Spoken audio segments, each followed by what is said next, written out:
मैं मेघा, आप देख रहे हैं मेघा हॉरर शो। फिर से हाजिर हूँ एक नई कहानी के साथ। तो दोस्तों, ये कहानी है उमेश की। उमेश जो कि बिहार का रहने वाला है। तो आइए चलते हैं हम अपनी कहानी की ओर। मगर हाँ दोस्तों, अगर आप मेरे चैनल पर पहली बार आए हैं तो चैनल को सब्सक्राइब करना बिल्कुल मत भूलिएगा।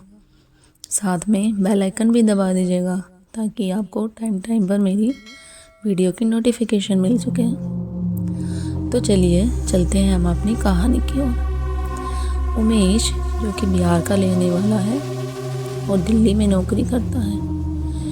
ये लगभग 12-13 साल पुरानी बात है। उस समय दिवाली का त्यौहार था। चारों तरफ दिवाली की जगमगाहट थी, खुशियों का माहौल था। उमेश ने सोचा मैं इस बार दिवाली अपने परिवार वालों के साथ मनाऊंगा। कल सुबह ऑफिस जाके बॉस से बात करता हूँ अपने कि छुट्टी के लिए। फिर क्या था, सुबह गया जैसे अपने ऑफिस में वो अपने सर से बात करी तो फिर उसको छुट्टी भी मिल चुकी थी। उमेश तो खुशी का ठिकाना नहीं था, वो बहुत खुश था। उसने बोला चलो आज तो मैं इस बार अपनी दिवाली अपने परिवार वालों के साथ मनाऊंगा। एक काम करता हूँ, मैं इस बार सबके लिए उपहार लेता हूँ और घर पे किसी को नहीं बताऊंगा कि मैं दिवाली पे घर आ रहा हूँ। उसने तैयारी स्टार्ट कर दी, सबके लिए उपहार खरीदे, बहुत खुश था। फिर उमेश ने टिकट भी बुक करी अपने बिहार की घर जाने के लिए। तैयारी करी, बैग पैक किया। 2 बैग उसने तैयार किए। एक बैग में तो अपने सारे सामान रखे, कपड़े वपड़े सारी चीज़ें अपनी।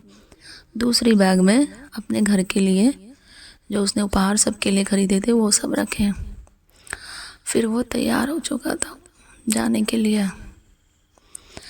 उसको पता चला जब उसकी ट्रेन मॉर्निंग की थी, सुबह की, वो काफ़ी लेट है, 3-4 घंटे। उसने बोला चलो कोई बात नहीं, लेट ही तो है, जाना ही तो है अगर, वैसे भी मैंने किसी को बताया नहीं है, चलते हैं, सब खुश हो जाएंगे मुझे अचानक देखकर। जैसे तैसे करके वो तैयार होकर भाग भाग कर स्टेशन गया, रेलवे की ओर। शाम की ट्रेन थी उसकी। पहुंचा, उसने पकड़ ली ट्रेन। फिर वो पहुंचा अगले दिन रात के करीबन 10-11 बजे। जैसे ही उतरा वो ट्रेन से बाहर गया, ट्रेन से उतर कर क्या देखता है, लगता है मुझे काफ़ी लेट हो गया है। बिहार तो वैसे ही गांव है, बहुत कम ही लोग होते हैं वहाँ पर जो डेली के सफ़र में आते जाते रहते हैं। कोई भी नहीं था, चारों तरफ एकदम सुनसान था, सिवाय उमेश को छोड़कर। एक वाहन तक नहीं था, सारी दुकानें बंद हो चुकी थी। उमेश तो बड़ा सोच में पड़ गया, ये क्या हुआ। बोला चलो कोई नहीं, देखता हूँ, क्या पता कुछ वाहन आ जाए जिससे मैं अपने गांव की तरफ जा सकूं। अचानक क्या हुआ, लाइट चली गई। रेलवे स्टेशन एकदम सुनसान सा हो गया।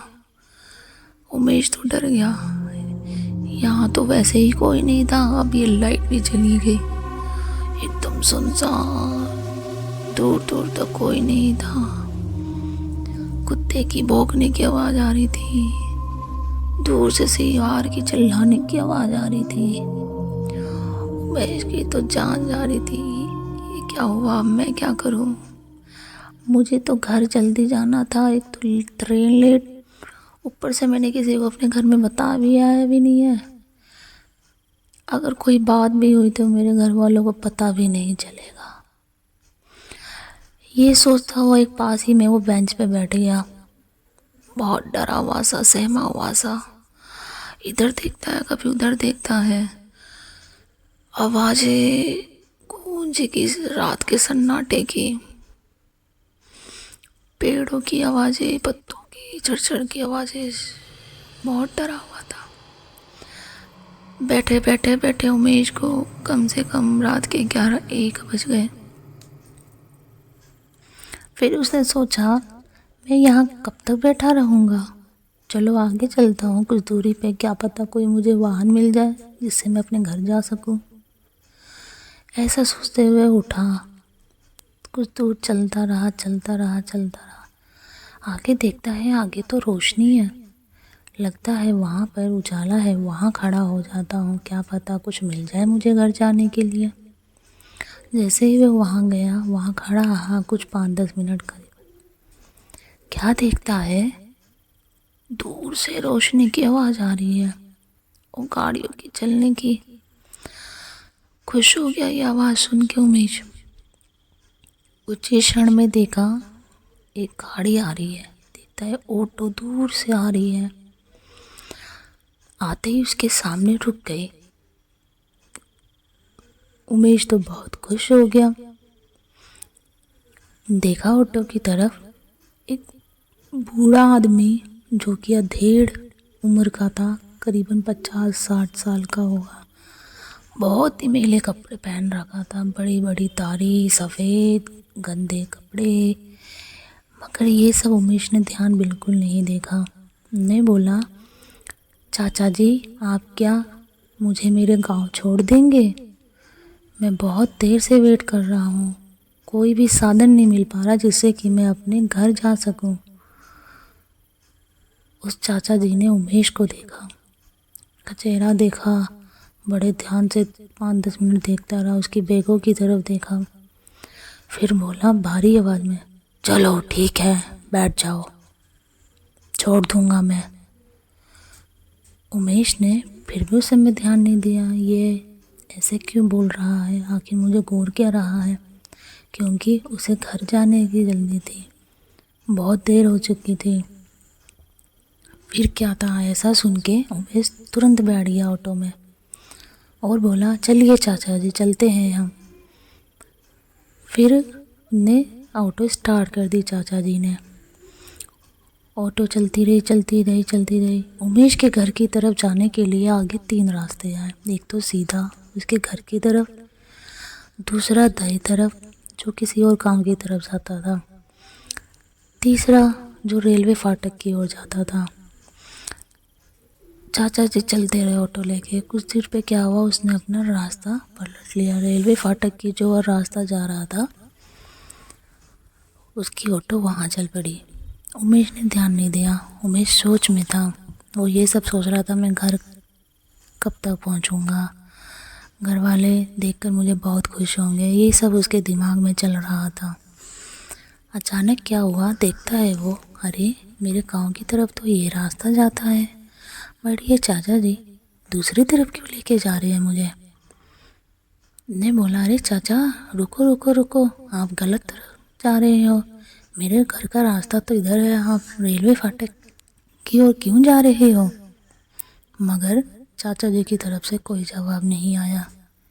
उमेश फिर बोला, चाचा रुको, ये गलत रास्ता है, ऑटो को घुमा लो, मेरे गांव की तरफ ले चलो। फिर चुप, कोई जवाब नहीं आया। उमेश को बहुत गुस्सा आ रहा था।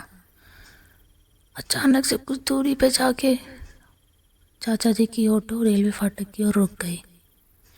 उमेश फिर बोला, आपको सुनाई नहीं दे रहा है, मैं कब से बोल रहा हूँ, आप ये कहाँ लेकर आ गए, मेरे गांव का रास्ता तो दूसरा था, आप यहाँ क्यों लेकर आए हो।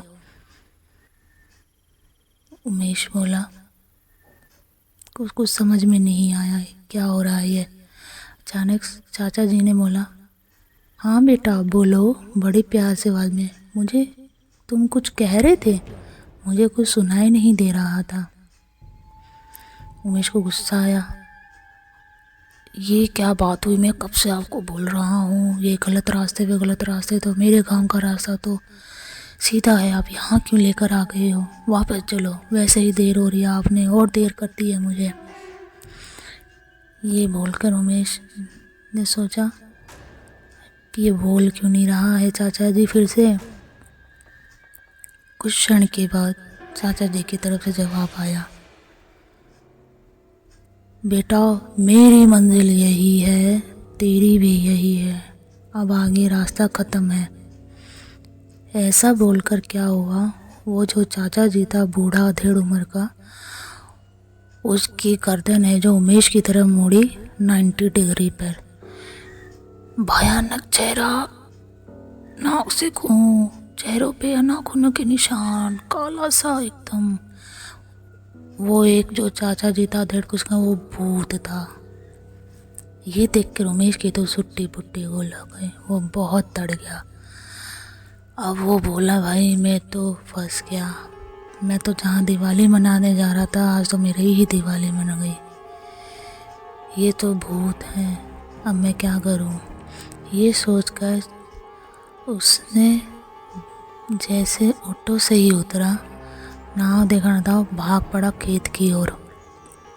जैसे ही खेत की ओर भागा तो देखा पीछे ऑटो भी उसकी तरफ चली आ रही है। उमेश बहुत डरा हुआ था, बहुत सहमा हुआ था, उसको समझ में नहीं आ रहा था क्या करूँ, बस भागे जा रहा था किसी भी तरह अपनी जान बचाकर। अचानक से उसके दिमाग में एक बात आई, अपनी याद अपनी माता जी की। उमेश की माता जी कहा करती थी, बेटा जब भी तुम्हें डर लगे कुछ भी हो, भगवान जी का नाम लो, वो तुम्हारी हमेशा रक्षा करेंगे।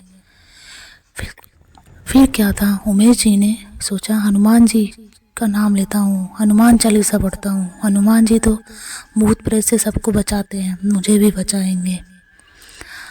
ऐसा सोचकर तुरंत उमेश ने हनुमान चालीसा पढ़ना स्टार्ट करी। जैसे ही पढ़ता रहा देखता क्या है, धुआं सा आता है, बहुत धुआं सा। पीछे देखा उसे पलट के, वो ऑटो जो उसकी तरफ चलती आ रही थी धुएं में गायब सी हो गई।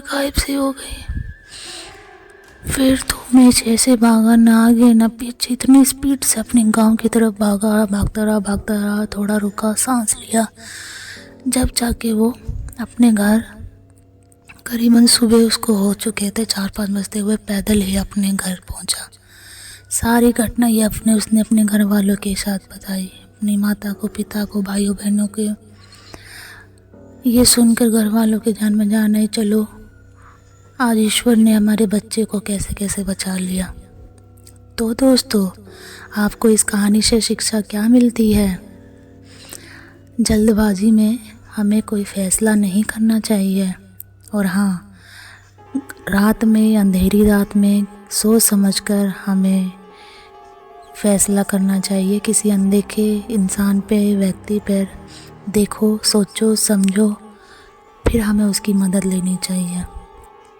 दोस्तों, अगर आपको मेरी ये कहानी अच्छी लगी तो लाइक करें, शेयर करें, कमेंट करें, और हाँ, सब्सक्राइब करना बिल्कुल मत भूलिएगा, ताकि ऐसी ही और सच्ची घटना पर आधारित कहानी मैं आपके सामने लेती आती रहूँगी।